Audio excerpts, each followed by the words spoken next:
to The Week That Was, TIOL's weekly news roundup.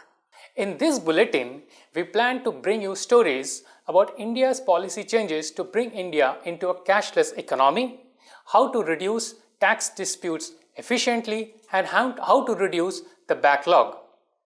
There is also news about business and finance, corporate news, and some international news. And of course, we also bring you a human interest story.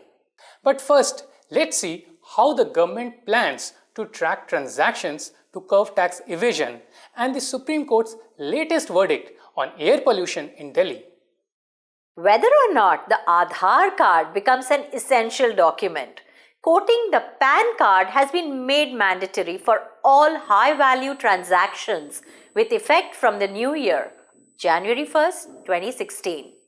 To track such transactions, widen the tax net non-intrusively, curb black money, and also move India into a cashless economy, the government has made quoting the PAN number mandatory for most sales transactions above Rs 2 lakh, irrespective of the mode of payment.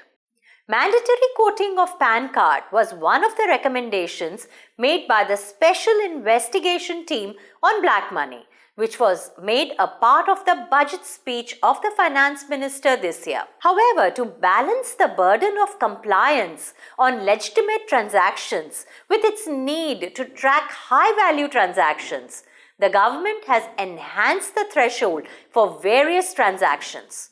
There is now a higher threshold for transactions like sale of goods, jewelry, one-time payments made in hotels or restaurants, payments related to foreign travel, sale and purchase of shares in unlisted companies or even immovable property, which will now mandate quoting of PAN details. For more details about transaction thresholds, please log on to taxindiaonline.com. However, while PAN shall be needed for opening of all bank accounts, including those with cooperative banks, this rule will not apply to basic no-frills accounts opened under the Jan Dhan Yojana of the Prime Minister or even provision of telephone or cell phone connections.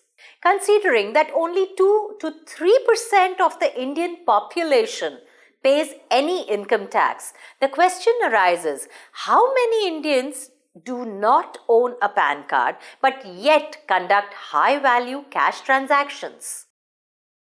Making changes is proof of learning from mistakes. The Union Cabinet has approved the revision of India's Model Bilateral Investment Treaty, which establishes the terms and conditions for private investment and forms the template for an international agreement between countries.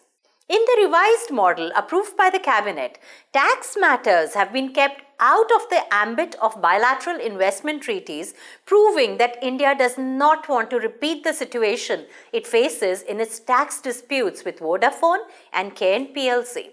Recently, Vodafone had invoked the India-Netherlands Bilateral Investment Treaty to seek international arbitration in its long-drawn tax dispute. The revised terms would help India avoid a similar situation relating to arbitration with multinational companies that have received tax demand notices from India and later invoked the provisions of the bilateral investment agreements.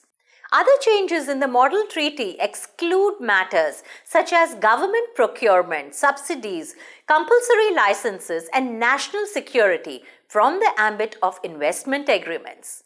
The revised model seeks to protect foreign investors in India and Indian investors in the foreign country, while maintaining a balance between the investors' rights and the government's obligations, also providing for an independent forum for dispute settlement through arbitration. This model shall be used for renegotiation of the existing bilateral investment treaties that India has signed with 83 nations, as well as future bilateral investment treaties. This should protect India's interests, if not boost investor confidence. What would be the tax liability of an Indian resident holding a foreign account in Switzerland but not receiving the funds in India? Let's find out from Sudipto. It could well be India's one of the interesting decisions in a case involving an Indian businessman, foreign accounts and black money. The Mumbai bench of the tribunal considered that when an Indian businessman had held foreign accounts in Switzerland and engaged in cross-border transactions but apparently not received the money in India, could that alone set him free? The department had raised a hefty tax demand after reopening the assessment in the case of Indian businessman Hassan Ali Khan following a search and seizure operation at his premises that led to the discovery of pay orders issued by the United Bank of Switzerland.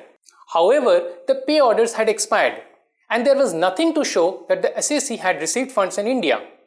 The tribunal confirmed the tax demand raised by the department, holding that merely because the pay order gets lapsed by time or the instrument's validity is affected, the assessee's right to receive the money is not affected. The tribunal also observed that Hassan Ali Khan was simply adopting tactics for not receiving the money in India. The truth has prevailed this time, but perhaps digging deeper may reveal that it is just the tip of the black money iceberg. Now we come to the news of the recent anti-dumping duty imposed on steel. But will it really help the industry? Too less, too late, and not on target. The industry is not happy with the anti-dumping duty imposed by the government this week on cold-rolled flat steel products, which account for about 70% of the stainless steel market.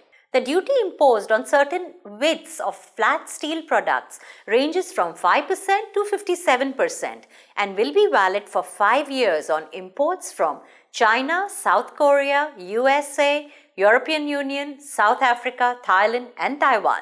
The anti-dumping duty imposed on cold-rolled flat products of widths between 600 to 1250 mm will have minimal impact and cannot effectively protect domestic industry, as the imports trend has now shifted to wider widths outside the range of this anti-dumping duty. Importers are allegedly circumventing this duty by misdeclaring their consignments. As they say, rules and laws can never be totally airtight. How does the government instantly delete the backlog of tax cases? The tax boards under the Department of Revenue have initiated the move to tackle the bugbear of endless and messy tax litigation. The CBDT has issued a circular enhancing the monetary limits for filing of departmental appeals before the appellate tribunals, high courts and the Supreme Court. For the first time, the circular will operate retrospectively. This means even the pending departmental appeals with a monetary tax effect below the specified threshold shall be withdrawn or not pressed for. However, in certain cases, this threshold will not apply. Thus, the circular adds fourth ground to the existing 3 grounds. This is in the case of undisclosed foreign assets and bank accounts, which shall be decided only on merit. And this view is in sync with the present mindset of the government following the enactment of the Black Money Act. Taking the cue from the CBDT, even the CBEC has enhanced the monetary threshold for filing of departmental appeals to instantly reduce the backlog of indirect tax cases. Is RBI's liberalized remittance scheme a success? Let's find out. The RBI is a little perplexed that remittances made overseas under its liberalized remittance scheme are nearly 25% higher in the first 6 months of the current financial year than the remittances made in the entire previous financial year. Overseas remittances made on account of maintenance of relatives, overseas education or travel touched a new high of $457 million in September 2015.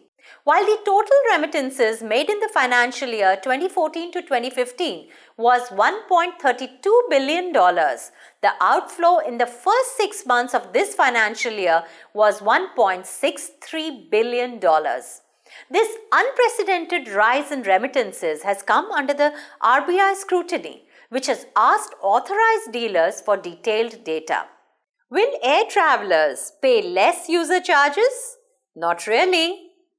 The user deployment fee that air travelers pay for using Delhi airport has been drastically reduced. But unfortunately, air passengers shall continue to pay as usual thanks to the pending dispute between the airport's Economic Regulatory Authority and Delhi International Airport Limited. The authority has cut the user deployment fee by nearly 90% to Rs 10 for domestic passengers and Rs 45 on international passengers, with arriving passengers being completely exempted from any charges. This is for the control period 2014 to 2019. The authority notes that Delhi Airport has over-recovered charges from passengers and airliners, and hence the slash in rates is justified. However, the Delhi International Airport Limited, that is DIAL, will continue to charge a higher user deployment fee of around Rs 500 for domestic passengers and around Rs 1000 for international passengers both departing and arriving. The dispute between the authority and DIAL relates to the earlier control period from 2009 to 2014, when the authority had granted a 346% increase in rates. But DIAL had sought a further 42% increase in rates, which was rejected by the authority. Then DIAL appealed before the airport's Economic Regulatory Authority Appellate Tribunal, where the appeal is still pending. Meanwhile, the Delhi High Court ordered that the existing tariff shall continue till the disposal of the appeal before the tribunal. SEBI seems to be aggressively targeting the collective investment schemes, that is the CIS schemes, which have always been in the news for wrong reasons. After the infamous Sahara episode, now it's the turn of Pearl Agro Corporation Limited, a Chandigarh-based company, to face the wrath of the regulator. SEBI has recently passed an order attaching assets worth nearly 50,000 crore of PSEL, breaking the record amount of Rs 24,000 crores in Sahara case. PSEL had not complied with the CIS norms and also failed to refund the money collected from the investors within the period of 3 months which was granted by SEBI. The matter goes back to 1990s, when PSEL had started collecting funds from investors with respect to a land purchase project. But it was only in 1999 when SEBI directed the company to comply with the CIS norms. The company challenged the SEBI's action and the matter went up to the Supreme Court. It was only in 2013 the matter was settled and Supreme Court directed SEBI to investigate the matter. The number of investors is estimated to be around 50 lakhs and spread all across the country. Therefore, SEBI needs to move really fast and swiftly to complete the recovery proceedings against the company, its promoters and directors. Will New Zealand change its national flag? The people of New Zealand, perhaps seeking a disconnect from its history as a British dominion, have voted this week to change the design of their national flag. 3 designs were shortlisted out of thousands. New Zealanders have voted for the flag depicting a silver fern and red stars on a black and blue background.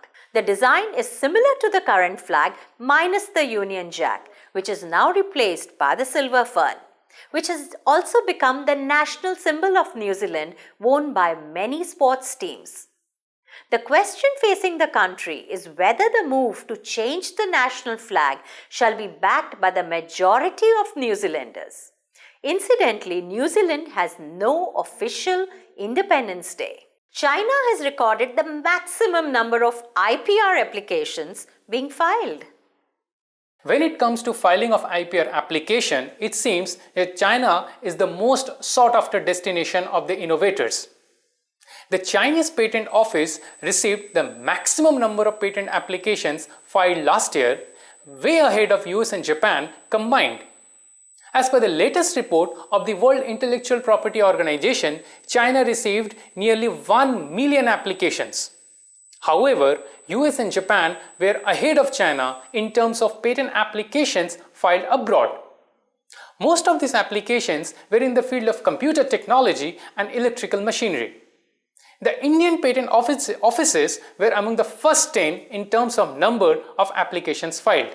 Even in trademarks, China tops the list with the highest number of applications filed in the field of advertising and business management. China also registered the maximum number of global trademarks that grew by 16%. These statistics clearly show that China has one of the most robust IPR norms which has attracted so much investment from across the globe. Are the Indian authorities listening? Finally, to conclude, a human interest story. The government's slogan, Beti Bachao, Beti Padhao, to save the girl child and educate them, is certainly making its mark. A girl from Haryana has become an icon for women's empowerment. On the evening of her wedding, before taking the 7 rounds of the holy fire, Poonam, the daughter of a teacher, asked Sandeep, her husband-to-be, to pay for the education of 11 needy girls. The rituals were started only after Sandeep vowed to do so. The surprise guests raised their hands as witnesses. While Sandeep runs a coaching center, Poonam is a postgraduate and has worked with a local social worker. She is now an equal partner in fulfilling this pledge. On this note, we conclude this bulletin of the week that was.